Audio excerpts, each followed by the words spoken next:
Hello guys, ABS की पाठशाला में आप सभी का स्वागत है। आपके कक्षा 12 भौतिक विज्ञान की पढ़ाई निरंतर होती रहे, इसलिए हम लोग भी आपके लिए वीडियोस लगातार लेकर आ रहे हैं। और उसी श्रृंखला में हम आज पार्ट 6 चैप्टर 2 वैद्युत फ्लक्स तथा गॉस की प्रमेय का अगला टॉपिक आवेशित चालक के ठीक बाहर वैद्युत क्षेत्र की तीव्रता के लिए व्यंजक निकालेंगे आज। तो देखिए, हमारे पास एक ये सीट है, एक ये प्लेट है और इस प्लेट के लिए हमें वैद्युत क्षेत्र की तीव्रता निकालनी है। अब क्वेश्चन कह रहा है कि आवेशित चालक है, जो हमारा चालक है वो पहले से ही क्या है, आवेशित है, और उसी के लिए वैद्युत क्षेत्र की तीव्रता का व्यंजक ज्ञात करना है।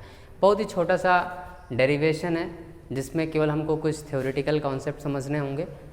तो फर्स्ट ऑफ ऑल हम मान लेंगे कि हमारे पास एक कोई आवेशित चादर है, ठीक है। और इस आवेशित चादर को हमने क्या किया है, इसके दो पृष्ठ 1 और 2 ले लिए हैं।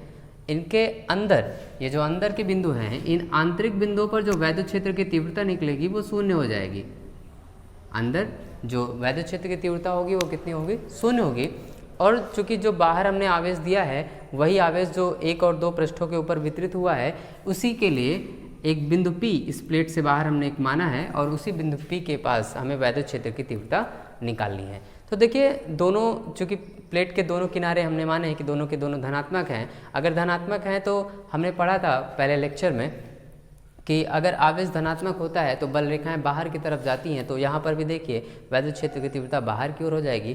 तो ये पहली प्लेट के लिए E1 और दूसरी प्लेट के लिए कितना हो जाएगा, E2 हो जाएगा। और सीट के लिए ऑलरेडी हम लोगों ने लास्ट वीडियो में निकाला था वैद्युत क्षेत्र की तीव्रता का व्यंजक, और उसी की हमें आज आवश्यकता पड़ेगी। तो हम कहेंगे कि माना एक कोई चादर है जिसे हमने आवेश दिया है और वो आवेश इस चादर के ऊपर क्या हुआ है, वितरित हो गया है। इनके पार्ट के ऊपर जो बाहरी क्षेत्र है उस पर क्या हो गया है, ये वितरित हो गया है। और आंतरिक वैद्युत क्षेत्र की तीव्रता कितनी है, इनकी शून्य है, यानी आंतरिक बिंदु पर वैद्युत क्षेत्र की तीव्रता शून्य है। क्योंकि जो ये प्लेट है, इस प्लेट के ऊपर जब हमने आवेशित किया था तो ये जो समान आवेशित हुई है, इस समान आवेशित होने के कारण इसके हर एक बिंदु, इसके बाहर हर एक बिंदु, चाहे जहाँ पर पॉइंट P आप प्लेट कर लीजिए, चाहे यहाँ पर कहीं पर भी जो वैद्युत क्षेत्र की तीव्रता होगी वो हमेशा क्या होगी, समान ही रहेगी, ठीक है। तो हम लोग अब इसके लिए कैलकुलेशन करना शुरू करते हैं। ये हमारी थ्योरी थी, कैलकुलेशन करना शुरू करते हैं। सबसे पहले लिखते हैं पहली प्लेट के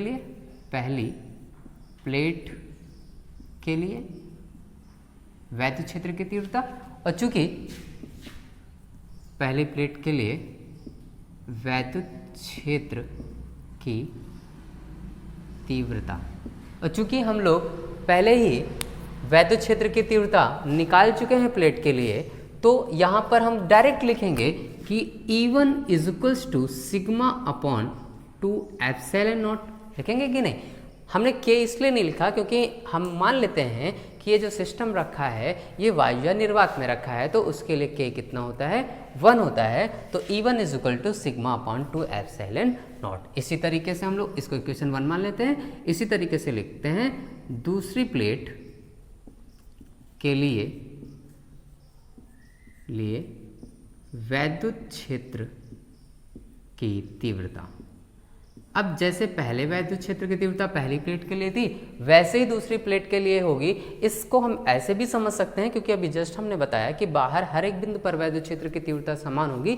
तो ऑफकोर्स सिंपल सी बात है कि दूसरी प्लेट के लिए भी वैद्युत क्षेत्र की तीव्रता समान ही होगी, और वो E2 इज इक्वल टू कितना हो जाएगा, sigma upon 2 epsilon not. This is equation number 2। परिणामी वैद्युत क्षेत्र की तीव्रता अब आपको चाहिए तो आप निकाल लीजिए। परिणामी वैद्युत क्षेत्र की तीव्रता, परिणामी वैद्युत क्षेत्र की तीव्रता, चूंकि दिशाएं एक ही तरफ हैं इसलिए जुड़ जाएगा। E इज इक्वल टू कितना लिख लिया जाएगा, E1 plus E2। Vector form से भी देखेंगे तो vector E is equal to E1 vector plus E2 vector, या हम लिख सकते हैं E is equal to E1 plus E2। E1 कितना है, E1 है सिग्मा अपॉन 2 एप्सिलॉन नॉट, और E2 भी कितना है, सिग्मा अपॉन 2 एप्सिलॉन नॉट। अब इन दोनों को आप सॉल्व कर लीजिए तो कितना निकला आएगा हमारे पास, इसको यहाँ लिख लेते हैं हम लोग, E is equal to 2 sigma upon 2 epsilon naught. क्यों? क्योंकि दोनों के हर बराबर थे तो अंश दोनों जुड़ जाएंगे। सिग्मा सिग्मा कितना हो जाएगा, 2 सिग्मा अपॉन 2 एप्सिलॉन नॉट, 2 से 2 कैंसिल हो जाएगा। तो E इज इक्वल टू आ गया सिग्मा अपॉन एप्सिलॉन नॉट। इसका मतलब हुआ कि बाहरी बिंदु पर जो वैद्युत क्षेत्र की तीव्रता निकलेगी वो कितनी आएगी, is equal to sigma upon epsilon naught आएगी। यहाँ से आप एक खास बात देख रहे हैं कि वैद्युत क्षेत्र की जो तीव्रता है वो डायरेक्टली प्रोपोर्शनल है सिग्मा के। सिग्मा क्या होता है? पृष्ठ आवेश घनत्व, यानी कि पृष्ठ आवेश घनत्व के डायरेक्टली प्रोपोर्शनल है। एक खास बात और समझ लीजिए कि ये जो हमने डेरिवेशन किया है आवेशित चालक के लिए, और हमने यहाँ पर कंसीडर किसको किया है? सीट को कंसीडर किया है, चादर को कंसीडर किया है। अगर कोई और आकृति की संरचना हमारे पास होती, अगर उसके लिए वैद्युत क्षेत्र की तीव्रता हम निकालते तो वो भी, यानी कि प्लेट है, उसका आकार दूसरा टाइप हो जाएगा, ठीक है। तो वहाँ पर भी हमें यही फॉर्मूला मिलता है, is equal to sigma upon epsilon naught. लेकिन एक खास बात है, देखिए हमने यहाँ पर ये कुछ इस तरीके से आकृति ली है, यानी कुछ टफ है एंड कुछ क्रेस्टेड हैं। तो ये जो क्रेस्ट हैं और ये जो टफ हैं, यानी कि जो चोटियाँ हैं या जो नुकीले भाग हो गए, उन नुकीले भागों के लिए पृष्ठावेश घनत्व तो ज़्यादा होता है। अगर पृष्ठावेश घनत्व तो ज़्यादा होता है तो जाहिर सी बात है इस रिलेशन से वैद्युत क्षेत्र की तीव्रता भी उन बिंदुओं पर क्या होगी? अधिक होगी। तो जहाँ पर नुकीला क्षेत्र आ जाएगा वहाँ पर वैद्युत क्षेत्र की तीव्रता क्या हो जाएगी? ज़्यादा हो जाएगी। और ऐसे क्वेश्चन जो हैं कभी कभी मल्टीपल चॉइस में या फिर कॉम्पिटिटिव एग्जाम्स में पूछ लिए जाते हैं कि कोई फिगर बना के पूछ लिया जाता है कि यहाँ पर वैद्युत क्षेत्र की तीव्रता दूसरे बिंदु से अपेक्षा, जैसे हमने यहाँ पर लिख कंसिडर कर लें कि यहाँ पर हम पॉइंट P कंसिडर करें और यहाँ पर C कंसिडर कर लें और पूछ लें कि किस बिंदु पर वैद्युत क्षेत्र की तीव्रता अधिक होगी, तो जाहिर सी बात है क्योंकि ये जो है नुकीला भाग है उसका, तो नुकीला भाग होने के कारण यहाँ पर वैद्युत क्षेत्र की तीव्रता क्या होगी? ज़्यादा होगी। तो हम लोगों ने इसका डेरिवेशन का ये हमारा रिजल्ट हुआ। तो आज की हमारी इस वीडियो में, छोटी सी वीडियो थी, इस वीडियो में इतना ही। नेक्स्ट डे जब हम लोग मिलेंगे तो इस चैप्टर का एक और वीडियो बचता है, उसके साथ मिलेंगे और उसके बाद ये चैप्टर हमारा ख़त्म हो जाएगा।